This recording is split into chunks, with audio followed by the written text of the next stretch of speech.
श्री सुखदेव भगवान कहते हैं कि कृष्णस्यासीत् सखा कश्चित् ब्राह्मणो ब्रह्मवेत्तमः विरक्त इंद्रियार्थेषु प्रशांतात्माजितेन्द्रियः। भगवान के कृष्णस्यासीत् सखा, भगवान के एक मित्र थे। कश्चित यानी कोई मित्र थे, लेकिन थे ब्राह्मण। और यहाँ ब्राह्मण नहीं बतलाते, ब्रह्मवित्तमा। कितने विशेषण सुदामा जी के नाम में लगवाते हैं कि ब्रह्मवित्तमा, बड़े वेद पाठी, बड़े विद्वान ब्राह्मण थे।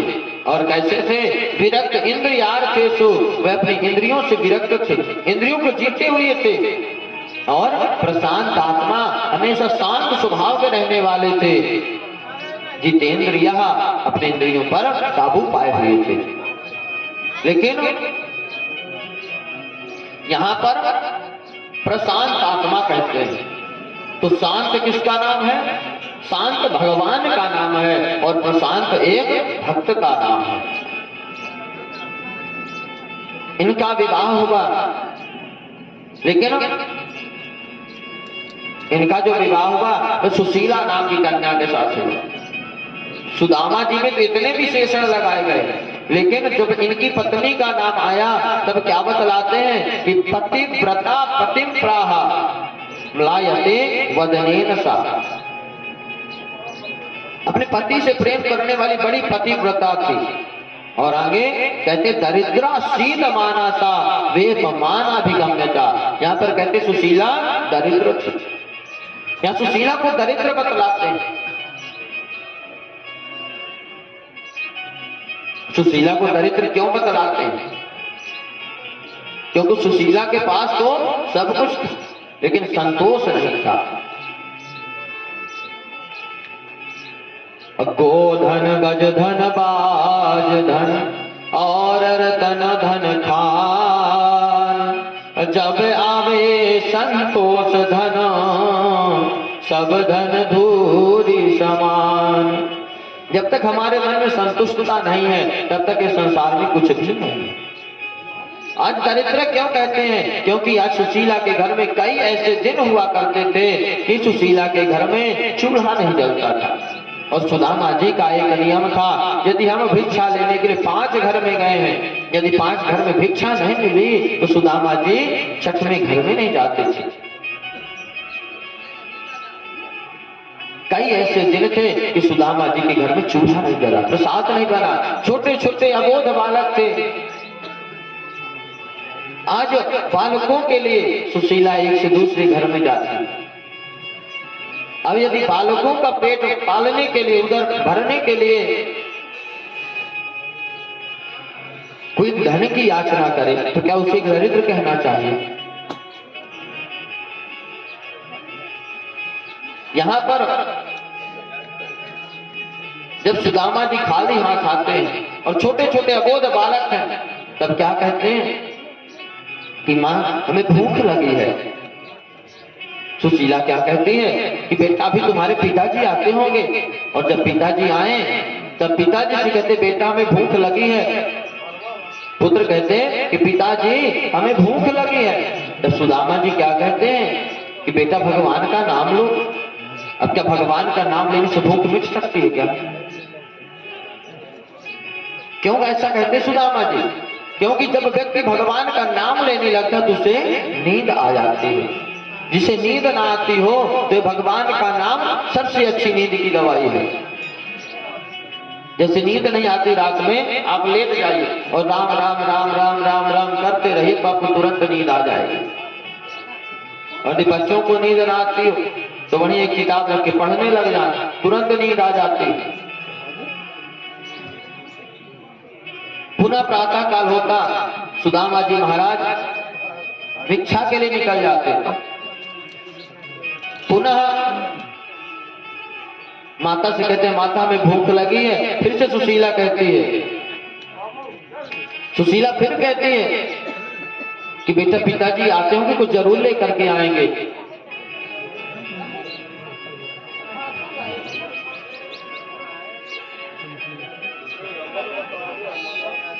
तब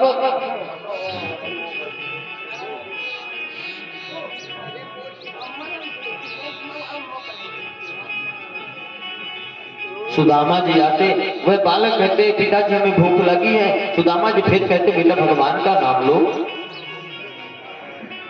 ऐसे कई दिन थे। बैकुंठ से माता लक्ष्मी देखती हैं, कहती हैं प्रभु आप कुछ करते क्यों नहीं। भगवान कहते तुम ही कुछ करके देख लो, मैं तो बहुत उपाय करता हूं लेकिन तुम भी एक बार करके देख लो। एक बार एक घर में माता लक्ष्मी स्वयं गई, बढ़िया सुंदर खीर बनाती हैं भिक्षा देने के लिए ब्राह्मण को। सुदामा जी गए, भिक्षा में खीर मिली, रास्ते से जा रहे थे, किसी राज्य के सैनिक आए घोड़े से चलते हुए। सुदामा जी बीच रास्ते से जा रहे थे, घोड़े की ठोकर लगी, सुदामा जी गिर गए और खीर नीचे बिखर गई। कुत्ता आकर के खीर को चाटने लगा। भगवान कहते माता लक्ष्मी से देवी देख लिए, आज लक्ष्मी स्वयं देने की चेष्टा करती ब्राह्मण को, फिर भी भाग्य में नहीं तो कुछ नहीं मिलता, लेकिन यदि भाग्य के भरोसे हम बैठेंगे तो और भी कुछ नहीं मिलेगा। जैसा हम कर्म करेंगे उसी तरह हमें उसका फल मिलता है। कर्म के आधार पर भाग्य भी बदला जा सकता है। आज सुशीला के किसी बगल में घर में कथा सुनने के लिए गई, उसे पता चला कि भगवान द्वारिकाधीश हमारे स्वामी के मित्र हैं। सुदामा जी आज घर में आए, सुदामा जी से कहती हैं कि स्वामी आज संत भगवान आए थे, हमें कथा सुना रहे थे कि भगवान द्वारिकाधीश आपके मित्र हैं बचपन के। सुदामा जी कहते देवी आप ठीक कह रही हो। तब कहते हैं कि हे ब्राह्मण देवता, हे स्वामी, आप यदि आप भगवान के यहाँ जाएंगे तो हमें भगवान बहुत सारा धन देंगे, इतना धन देंगे कि दास्यति द्रविणं भूरि सीदते ते कुटुंबिने। इतना सारा धन देंगे कि हमारे कई पुष्ट के लोग, हमारे कई पीढ़ी के लोग यदि उस धन को समाप्त करना चाहे तो भी नहीं समाप्त होगा। तब सुदामा जी कहते हैं मैं अपने मित्र से मिलने के लिए जाऊं, वो भी धन की याचना से, मैं कभी नहीं जाऊंगा। अरे देवी तुम्हें पता नहीं है कि मान घटे जब ही कछु मांगो, ध्यान घटे इंद्र न तज जाए, ज्ञान घटे नर मोह की संगत, पाप घटे नित हरि गुण गाए। जहाँ हमारा बहुत मान सम्मान होता है वहां पर जाके किसी से कुछ याचना करें, कुछ मांगेंगे तो वहां से हमारा जो मान सम्मान तो कम हो जाएगा। इसलिए कभी किसी से बिना मतलब कुछ मांगना नहीं चाहिए, इससे हमारे सम्मान में कमी आती है। और ध्यान घटे इंद्रिय तज जाए, जो हम भगवान से प्रेम करते हैं तो कैसे कम होता है, जो हमारी इंद्रियां हैं, इंद्रियों के यदि हम विषय सुख प्रदान करने लगेंगे तो हमारा परमात्मा से ध्यान घट जाएगा। ज्ञान घटे नर मोह की संगत, हमारा ज्ञान कब कम होता है जब हमारे अंदर मोह होता है। ये हमारी पत्नी है, ये हमारा पुत्र है, ये हमारे माता है, ये हमारे पिता है। जैसे ये मोह में फंस जाते हैं उसी समय हमारा ज्ञान समाप्त हो जाता है। और पाप घटे नहीं तो हरि गुण गाए, यदि हम भगवान का नाम जपते रहेंगे तो उससे हमारे पाप सारे समाप्त हो जाएंगे। तब सुशीला मैया ऐसा विचार बनाते कि मैं धन के लिए बोलूंगी जो नहीं जाएंगे। तब कहते हैं कि हे स्वामी, अरे वो परम पिता परमात्मा है, द्वारिकाधीश स्वयं भगवान है, आप उन्हें आपके दर्शन करने के लिए जाना चाहिए। तब सुदामा जी कहते देवी हाँ यह तो मेरा परम सौभाग्य है, अयम ही परम लाभ उत्तम श्लोक दर्शन, यह तो मेरा परम सौभाग्य है कि भगवान श्री के हमें दर्शन करने का सौभाग्य प्राप्त होगा। लेकिन मेरे पास तो कुछ ले जाने के लिए नहीं है। कुछ जगह ऐसी होती है जहां पर खाली हाथ नहीं जाना चाहिए। कौन कौन सी?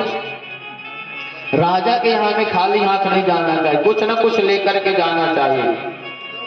भगवान के मंदिर में जब हम जाते हैं तब हमें कुछ ना कुछ लेकर के जाना चाहिए, खाली हाथ नहीं जाना चाहिए। चाहे तो एक लोटा जल हो, चाहे तो फूल हो, नारियल हो, चाहे कुछ धन हो।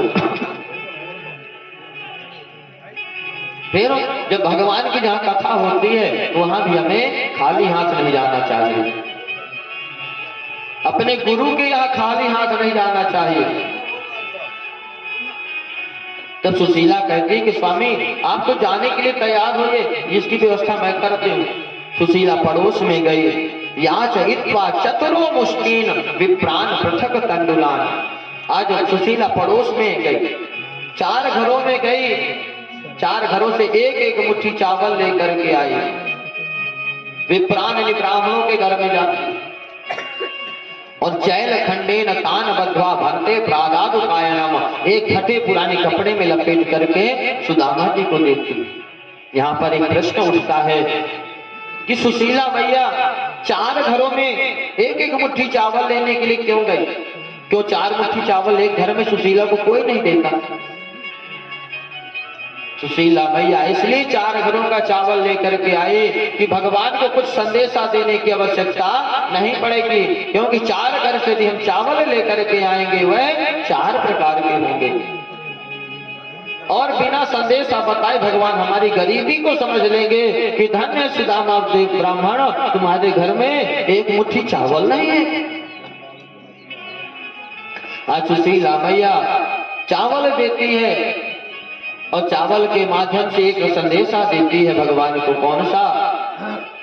कि हे प्रभु 1 मास 2 पाख में 2 एकादशी हो, सो प्रभु दीन दयाल ने नित प्रतिदिन ही मोय। हे प्रभु 1 महीने में 2 एकादशी होती है, लेकिन प्रभु मेरे घर में तो हमेशा एकादशी रहती है। आज सुदामा जी गए, आज भगवान सुदामा जी को माया के माध्यम से सीधे द्वारिका में समुद्र के किनारे बैठा देते हैं। सुदामा जी जैसे आगे बढ़े, एक राहगीर से पूछते भैया ये कौन सा नगर है? वह राहगीर कहता बाबा आपको कहाँ जाना है? तब सुदामा जी कहते हैं कि भैया हमें तो द्वारिका जाना है। राहगीर कहता कि बाबा आप द्वारिका में ही खड़े हो, कहाँ जाना द्वारिका में? तब सुदामा जी कहते हमें श्री कृष्ण के घर में जाना। तब राहगीर कहता यहाँ कृष्ण नाम का कोई नहीं है, कोई दूसरा नाम हो तो बतलाओ। तब कहते हैं उन्हें कन्हैया भी उनका नाम था। जैसे कन्हैया नाम लिए सुदामा जी, राहगीर समझ गया, कहते अरे चुप करो, इनका नाम यहाँ इस तरह से कोई नहीं लेता, तो किस तरह से नाम लेते हैं इनका यहाँ? अरे तुम्हें पता नहीं यहाँ के वो राजा हैं, इनका नाम यहाँ लिया जाता है अनंत श्री विभूषित श्री श्री 1008 श्री योगी राज महाराजाधिराज सर्वेश्वर श्री कृष्णचंद्र जी महाराज। सुदामा जी इतना बड़ा नाम सुने, कहते बताओ जिसका नाम इतना बड़ा होगा उसका काम कितना बड़ा होगा। सुदामा जी ऐसा विचार कर रहे और कहते हाँ उन्हीं का घर कहाँ पे है? कहते बाबा यहाँ से जितने मकान आप देख रहे हो महल सब उन्हीं के हैं। सुदामा जी कहते तो घर कितने बड़े बड़े महल हैं, ना जाने किस घर में रहता होगा, मुझे पहचानेगा भी कि नहीं पहचानेगा। सुदामा जी वहां से चल दी। सुदामा जी जैसे ही वहां से चले आगे, आज सीधे रुक्मिणी मैया के महल की तरफ सुदामा जी पहुंचते हैं। रास्ते पर महल के दरवाजे में सैनिक खड़े थे। सैनिकों से सुदामा जी कहते हैं कि भैया हमें भगवान से मिलना है, भगवान हमारे मित्र हैं।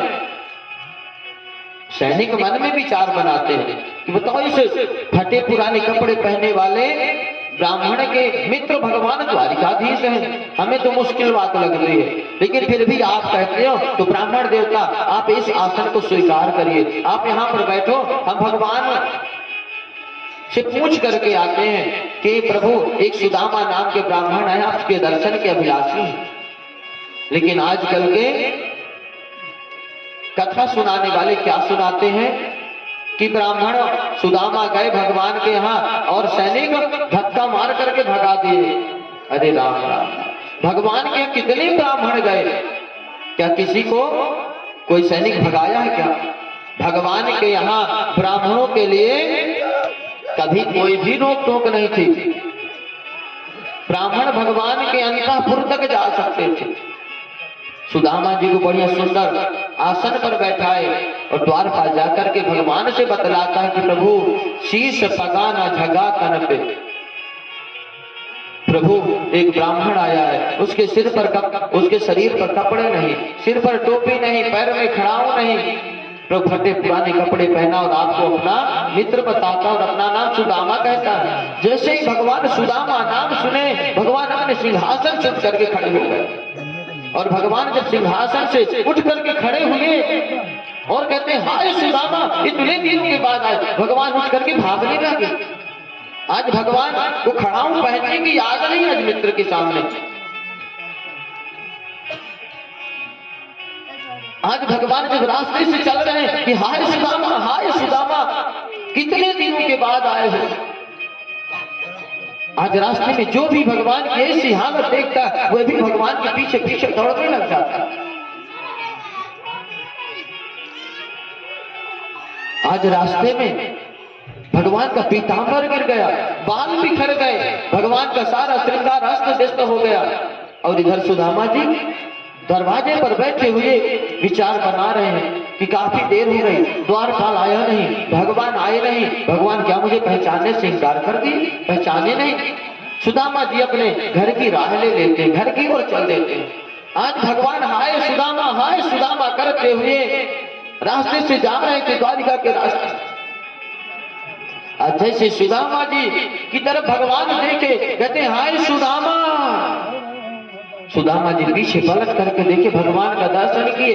भगवान गए सुदामा जी को हृदय से लगा लिए और कहते हाय सुदामा, तुमने कितनी देर कर दी यहाँ पर आने में, पहले क्यों नहीं आए। भगवान सुदामा जी को लेकर के आए, अपने सिंहासन पर बैठाए। माता रुक्मिणी खड़ी थी। माता रुक्मिणी से कहती है कि अरे देवी, ब्राह्मण देवता हमारे घर में पधारे हैं, अरे उनके चरण धोने के लिए शुद्ध जल लेकर के आओ।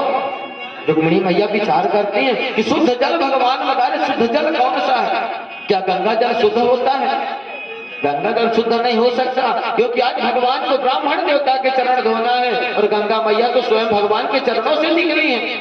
तो क्या कुआं का जल शुद्ध होता है, क्या नदी का जल शुद्ध होता है, या समुद्र का जल शुद्ध होता है। रुक्मिणी मैया को जल लाने में समय लग गए। और इधर भगवान जैसे सुदामा जी की स्थिति देखते हैं कि सुदामा जी के पैरों में ना जाने कितने अनगिनत फफोले पड़े थे, ना जाने कितने कांटे लगे थे। आज जब सुदामा जी के पैरों से कांटे निकालते भगवान, तो सुदामा जी केवल आह करके रह जाते हैं। आज जब इस तरह सुदामा जी करते हैं तब भगवान को बहुत कष्ट होता है।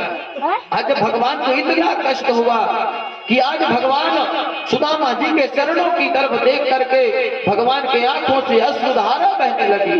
रुक्मिणी मैया आने में देर करी और इधर आज भगवान नैन के जल से पग धोए। आज सुदामा जी के पैरों को भगवान अपने आंसुओं से धोते, सुंदर चरणामृत का पान किए भगवान, सुंदर श्रृंगार करवाते, पूजन करते हैं। 1650 पूजन आज ब्राह्मण का करते हैं, स्नान करवाते हैं, भोग लगवाते हैं ब्राह्मण देवता से। लेकिन सुदामा जी आज शर्मा रहे हैं। सुदामा जी कहते हैं अरे मित्रों, पहले आप तो भगवान हो, आप भोग लगाओ। भगवान कहते हैं अरे आप तो साक्षात ब्राह्मण देवता, मेरे तो भगवान हो।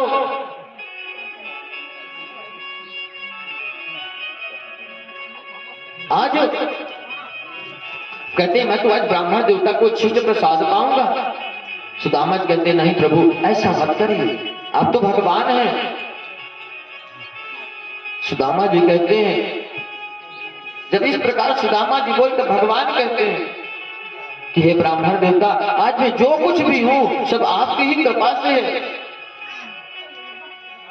कि विप्र प्रसादा धरणी धरोहा, विप्र प्रसादा अजिताजितोहा, विप्र प्रसादा कमलावरोहा, विप्र प्रसादा मम हे प्रभु, आज मैं ब्राह्मणों की कृपा से आज संपूर्ण पृथ्वी पर एक छत्र राज कर रहा हूं। ब्राह्मण की कृपा से मैं संपूर्ण राजाओं को जीत चुका हूं। ब्राह्मण की ही कृपा से मैं माता लक्ष्मी का वर्ण किया हूं और प्रभु आपके ही कृपा से मेरा नाम राम और कृष्ण पड़ा है। सुदामा जी महाराज भोग लगाते हैं, उनका उच्छिष्ट प्रसाद भगवान पाते हैं। सुदामा जी को भगवान अपने अंतःपुर में ले गए। सुदामा जी विश्राम कर रहे हैं, अब भगवान उनके चरण चाप रहे हैं। माता रुक्मिणी आई, पंखा से हवा करने लगी। अब बतलाइए, जिसके स्वयं भगवान नारायण चरण का चाप रहे हैं और जिनकी माता लक्ष्मी जिन्हें पंखे से हवा कर रही हैं, उसे भला कोई दरिद्र कह सकता है क्या?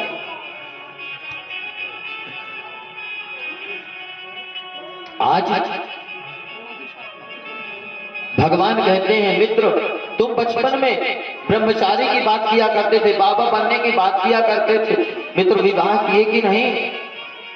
सुदामा जी कहते, मित्र हमने तो विवाह किए और तुम्हारी भाभी ने हमें यहाँ पर भेजा है। भगवान कहते थे, भाभी जी ने यहाँ भेजा है तो जरूर कुछ खाने के लिए दिए होंगे। जैसे ही खाने की बात आती तब भगवान पूछते हैं, और आप भाभी जी हमें यहाँ पर इतना स्नेह करती हैं कि आप तो हमारे पास भेजी और विवाह में आप हमें बुलाए नहीं। सुदामा जी कहते, क्या बतलाएं, आप राजा के यहाँ थे और जल्दी जल्दी हम अकेले थे, निमंत्रण देना भूल गए। लेकिन कन्हैया तुम्हारा विवाह हुआ कि नहीं? भगवान के हमारे तो खूब सारे विवाह, जितनी देख लो सब हमारी ही है यहाँ पर। तब कहते, कन्हैया तुमने इतने विवाह किया, अरे एक में तो हमें बुला लेते। भगवान कहते, क्या बताएं, हमारे विवाह की कभी तारीख नहीं तय की गई, कार्ड नहीं छापे गए, तो निमंत्रण कहां से देंगे? जब इस तरह सुदामा जी बोले तब भगवान सुदामा जी से कहते हैं, अच्छा ये बतलाइए कि घर में सब कुछ कुशल तो है? सुदामा जी कहते, बिल्कुल कुशल है। भगवान सुदामा जी कहते हैं, भाभी जी जरूर कुछ खाने के लिए होंगी, क्या भी? सुदामा जी कहते हैं, कुछ बोलते नहीं, बात पलट देते हैं। भगवान विचार करते हैं, जब तक सुदामा जी को पुरानी बात याद नहीं दिलाएंगे तब तक देने वाले नहीं। तब कहते हैं, मित्र एक समय की बात याद है जब हम गुरुकुल में रहा करते थे कि जब गुरु माता हमें चना दी थी, हम लोग जंगल में लकड़ी के लिए गए थे तो फिर पानी गिरने लगा था। सुदामा जी सोचे कि यहाँ पर सबके सामने हमारी फूल पट्टी खुल जाएगी। कहते हाँ हाँ हाँ मित्र, वो सारी बात याद है हमें। और कन्हैया यहाँ कैसा चलता है? सुदामा जी बात पलट देते। भगवान कहते हैं कि मित्र सुदामा, मैं देख रहा हूं कि आप जब से आए हैं तब से आपके जो हाथ नीचे है, अरे हाथ ऊपर क्यों नहीं जाता है? तब कहते हैं सुदामा जी कि भैया मैं क्या बताऊं, मैं जब आया ना तो इस रास्ते पैदल चल के आया ना तो मेरा हाथ दर्द कर रहा है। भगवान कहते हैं, अच्छा आदमी पैदल पैर से चलता है और आपका हाथ दर्द करता है? जब हम चरणों की सेवा कर रहे थे तो आपको बताना चाहिए, हाथ की भी सेवा कर देते। कहते नहीं नहीं नहीं कन्हैया, अरे वो लाठी फेंकते हुए आया ना इसलिए दर्द कर रहा है। भगवान कहते, दीदी हम अभी सेवा कर रहे हैं और ऐसी सेवा करें कि जीवन में दर्द नहीं होगा। भगवान सुदामा जी का हाथ पकड़े और यहाँ से दबाना प्रारंभ किए। जैसे यहाँ तक गए तो कांच से चावल की पोटली छीन ली और जैसे ही भगवान चावल की पोटली लिए उसी क्षण सुधीरा मैया का एक संदेशा मिल गया। कौन सा संदेशा? कि प्रभु एक मास 2 पाख में 2 एकादशी हो, सो प्रभु दीन दयाल ने नित प्रतिदिनी मोल। इसके बदले में भगवान उत्तर देते हैं सुशीला मैया को कि 1 माह 2 पाख में 2 एकादशी हो, भाभी तेरे भवन में नित्य द्वादशी हो। भाभी जी आज से आपके भवन में कभी एकादशी नहीं आएगी, हमेशा द्वादशी रहेगी। द्वादशी का समझते हैं? द्वादशी के दिन व्यक्ति पारण करते ना तो बढ़िया भोजन पकवान बनाते और एकादशी को व्रत रहते, कुछ मिलता नहीं। इधर जैसे ही भगवान चावल की पोटली खोले, चावल देखे घटिया, देखिए कितना सुंदर ब्राह्मण का प्रसाद है। भगवान जल्दी से एक मुट्ठी लिए और चबा गए, दूसरी मुट्ठी लिए चबा गए, तीसरी मुट्ठी लिए माता रुक्मिणी हाथ पकड़ ली। यहाँ पर संतों के बहुत सारे मत हैं कि माता रुक्मिणी हाथ क्यों पकड़ी। एक संत का मत है कि रुक्मिणी मैया इसलिए भगवान के हाथ पकड़ी कि प्रभु एक मुट्ठी खा करके एक लोक दे दिए, दूसरी मुट्ठी खा करके दूसरा लोक दे दिए, क्या तीसरी मुट्ठी खा करके आप कंगाल हो जाएंगे। अगले संत का मत है कि प्रभु ये ब्राह्मण देवता का प्रसाद कुछ हमें भी दीजिए, हम भी कुछ आशीर्वाद दे दें, क्या आप अकेले ही सारा आशीर्वाद दे देंगे। इस तरह बहुत सारे मत हैं। आज बढ़िया सुदामा जी और भगवान द्वारिकाधीश महल में रह रहे हैं। इधर भगवान विश्वकर्मा जी का आवाहन के विश्वकर्मा जी को आदेश देते हैं, जाओ जाकर के सुदामा जी के यहाँ पोरबंदर में जैसे द्वारिका महल बना है उसी तरह सुदामा जी का महल बना। आज विश्वकर्मा जी रात्रि के अंधेरे में जाते हैं, सुशीला से कहते हैं ऐसा हमारा भगवान का आदेश मिला है। सुशीला कहती नहीं, हमें यह जो प्राप्त हो रहा है ये ग्रामवासियों के कारण प्राप्त हो रहा है, इसलिए पहले ग्रामवासियों के महल बनाओ, इसके बाद मेरा महल बनाना। आज विश्वकर्मा जी जिस तरह द्वारिकापुरी बनी थी उसी प्रकार सुदामापुरी बना दिए। सुशीला मैया क्या बोली, पहले गांववासियों के घर बनाइए, महल बनाइए। और आजकल की औरतें होती तो क्या कहती कि उसके तरफ तो जाइए ही नहीं तो पकड़ ना ले, हमारा पहले बना दीजिए इसके बाद जाइए। पता चले उसके चक्कर में हमारा नंबर ही ना आया। होते नहीं इस प्रकार के, होती कि नहीं होती, नहीं होती, होती है।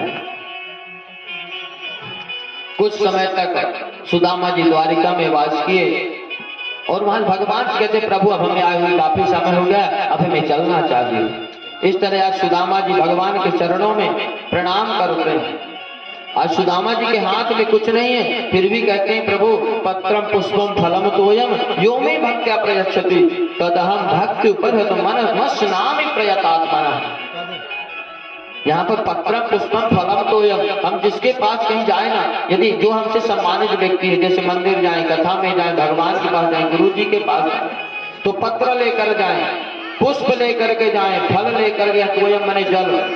और जिसके पास कुछ भी नहीं है उसके लिए बतलाया गया है यहाँ पर पत्रम, पत्रम माने हाथ, हाथ जोड़ करके भी प्रणाम किया जा सकता है, उसे भी भगवान स्वीकार करते हैं। पुष्पम, पुष्प का अर्थ हृदय, सुंदर मन, सुमन कहते हैं ना पुष्प को, तो सुंदर मन ही भगवान को अर्पण किया जा सकता है। फलम माने हृदय से भगवान को प्रणाम किया जा सकता है। फलम माने मन अपना भगवान के पास समर्पण कर दीजिए। तोयम माने अपना सर्वस्व भगवान के चरणों में अर्पण कर दीजिए, कभी कोई समस्या नहीं आने वाली। आज सुदामा जी वहां से गए। सुदामा जी जैसे अपने नगर में पहुंचे अपनी कुटिया ढूंढने लगे। राहगीरों से पूछते हैं भैया यहाँ पर हमारी एक छोटी सी कुटिया हुआ करती थी और उसमें हमारी सुशीला रहती थी। सुशीला को पता चला हमारे स्वामी आए हैं।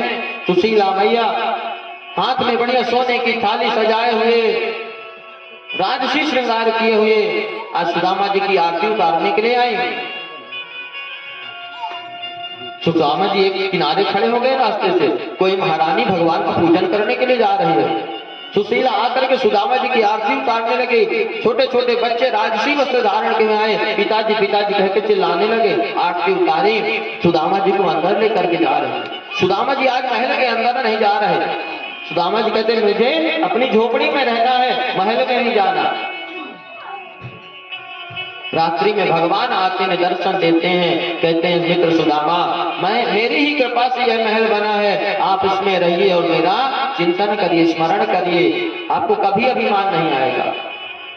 सुदामा जी महल में जाने से मना कर रहे थे, क्यों?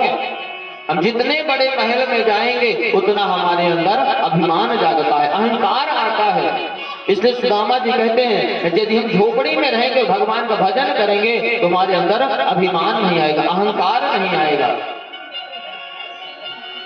इसलिए सुदामा जी महल में जाने से मना कर रहे थे। भगवान की प्रेरणा से सुदामा जी महल में रहते हैं और भगवान का नाम दिन रात जपते हैं। अच्छा, हमारे जीवन में जब तक कभी धन नहीं होता तब तक घर में लड़ाई नहीं होती। यदि हमारे जीवन में धन प्राप्त हो गया है, वहीं से लड़ाइयां प्रारंभ हो जाती हैं। एक बात और है, जब तक हमारा मकान कच्चा बना रहता है तब तक घर में लड़ाइयां नहीं होती। होती ही क्या, ना कहिए सोने एक आधों की हो जाए, बाकी नहीं देते जब तक घर में कच्चा मकान रहता है। और जैसे ही पक्का मकान बनता है तो पक्का मकान बनते लड़ाई शुरू हो जाती है। हो जाता है ऐसे, होता है कि नहीं होता, अनुभव है कि नहीं है? ऐसा क्यों होता है? जब अच्छी गर्मी होती है तब कच्चा मकान कैसी ठंडाहट प्रदान करता है? करता है ना कच्चा मकान ठंडाहट। तो कच्चे मकान में रहते रहते हमारा मन और हमारी बुद्धि ठंडी हो जाती है। मोबाइल बंद कर दो भैया। हमारा मन ठंडा होता है तो क्रोध आता नहीं। और जैसे ही कच्चा मकान गिरा, पक्का बन गया, तो जब हम पक्के मकान में रहते हैं तो पक्का मकान गर्मी में किस तरह तपता है कि हमारा शरीर मन बुद्धि